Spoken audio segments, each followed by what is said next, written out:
नमस्कार,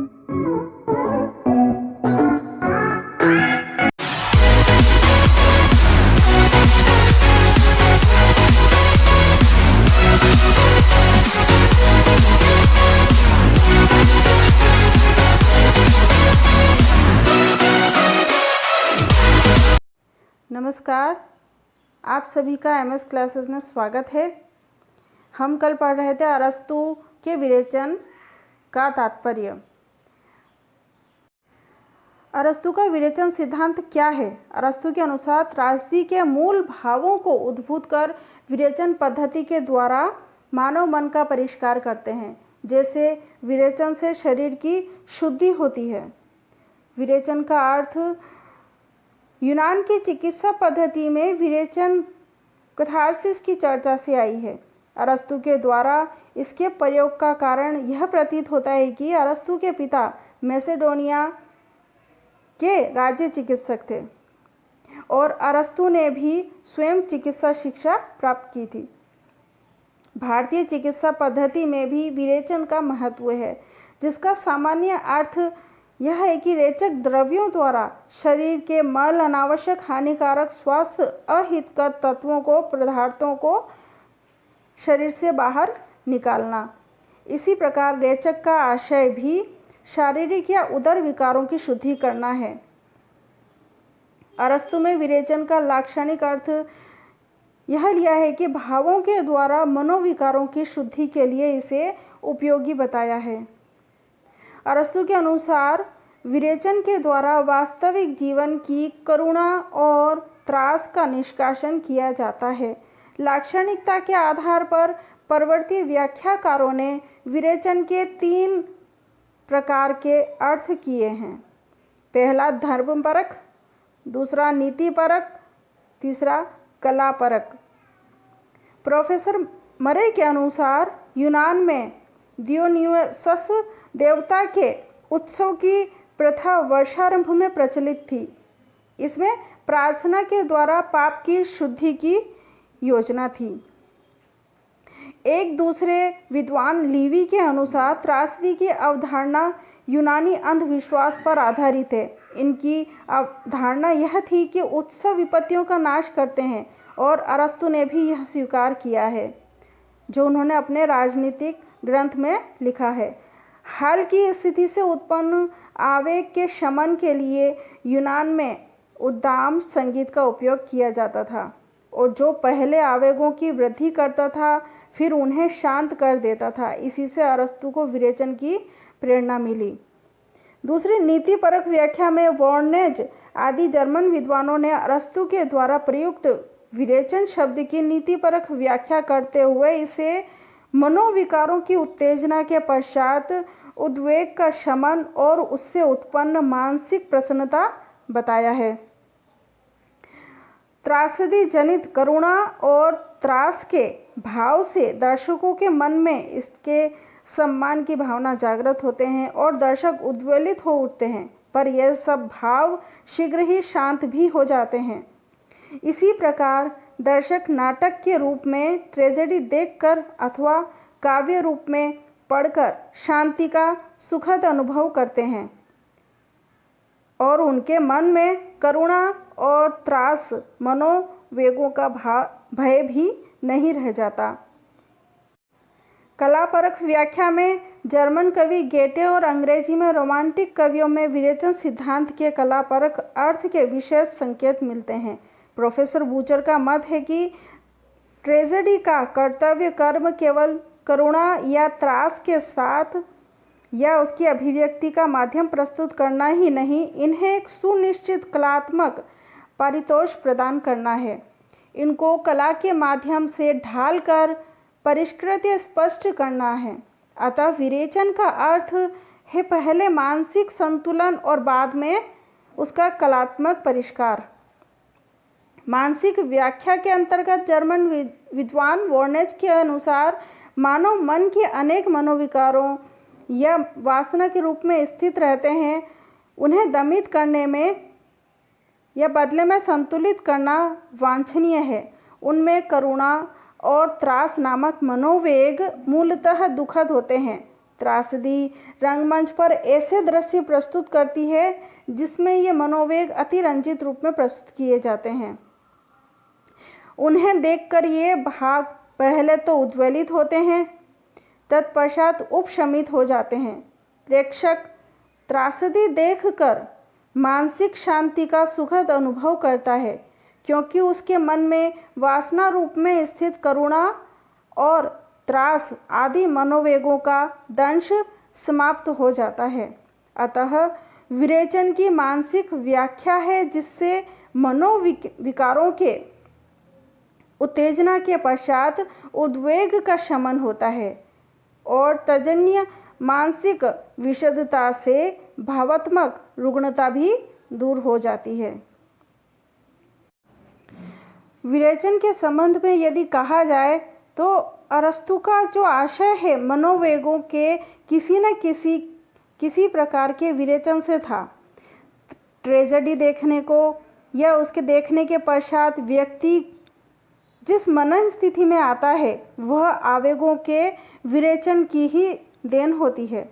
अरस्तु के अनुसार ट्रेजेडी करुणा और त्रास के उद्रेक द्वारा 3 कार्य संपन्न करती है। नवीन दृष्टि देती है, कलात्मक स्वाद प्रदान करती है और चित्त को भी शांत कर देती है। विरेचन एक ऐसी त्रासदी सुख प्रदान करने वाली प्रक्रिया है जो मनोभावों का त्रासदी के पठन, श्रवण तथा प्रेक्षण से अंतर्निहितता की स्थिति से क्रियात्मकता की ओर उद्वेग करती है और उद्रेक किए हुए मनोभावों को पुनः उसकी गर्भित स्थिति में प्रतिष्ठित भी करती है। इसी प्रकार करुणा और त्रास के मनोभावों के उद्रेक और शमन की प्रक्रिया ही विरेचन अथवा कैथारसिस हुई। अरस्तु के विरेचन सिद्धांत का विश्लेषण यदि किया जाए तो उक्त व्याख्याओं के आधार पर यह माना जाता है कि धार्मिक संगीत की चर्चा करके और मानसिक शुद्धि की बात स्वीकार करके अरस्तु ने उसके धार्मिक और मानसिक स्वरूप को स्वतः ही स्वीकार किया है। सत्य का अंश निहित होने से कलापरक अर्थ भी निश्चयतः सर्वस्वीकृत है। वैसे देखा जाए तो अरस्तु ने विरेचन के मानसिक अर्थ का समर्थन मनोविज्ञान भी करता है। विरेचन के द्वारा मनोवेगों का परिष्कार होता है। वोर्नेज ने इसकी व्याख्या करते हुए स्वीकार किया है कि मनोविकारों को बाहर निकालना ही नहीं, उसका संतुलन भी विरेचन के अंतर्गत आता है। विरेचन के अनुसार त्रासदी की कटुता का दंश हो जाता है, क्योंकि त्रासदी में त्रास और करुणा साथ साथ चलते हैं। विरेचन की ये 2 स्थितियाँ करुणा और त्रास में से त्रास की स्थिति विरेचन सिद्धांत और व्यवहार से थोड़ी भिन्न है, क्योंकि व्यवहारिक जीवन में हम अपने ऊपर आई हुई विपत्तियों से ही पीड़ा अनुभव करते हैं, जबकि दर्शक के रूप में हम पात्र की विपत्तियों को देखकर संभावित पीड़ा से पीड़ित हो उठते हैं। इसे सहानुभूति जनित कंपन स्वीकार किया गया। इस सहानुभूति जनित कंपन का आधार जहाँ भारतीय साधारणता को स्पर्श करता है। अरस्तु के द्वारा प्रतिपादित विरेचन जिस त्रासदी को महत्व देता है उसमें करुणा और त्रास दोनों की प्रधानता होती है। यह त्रासद प्रभाव तथा भारतीय काव्यशास्त्र में करुण रस के आस्वाद वाले सिद्धांत में पर्याप्त समानता भी है और असमानता भी है।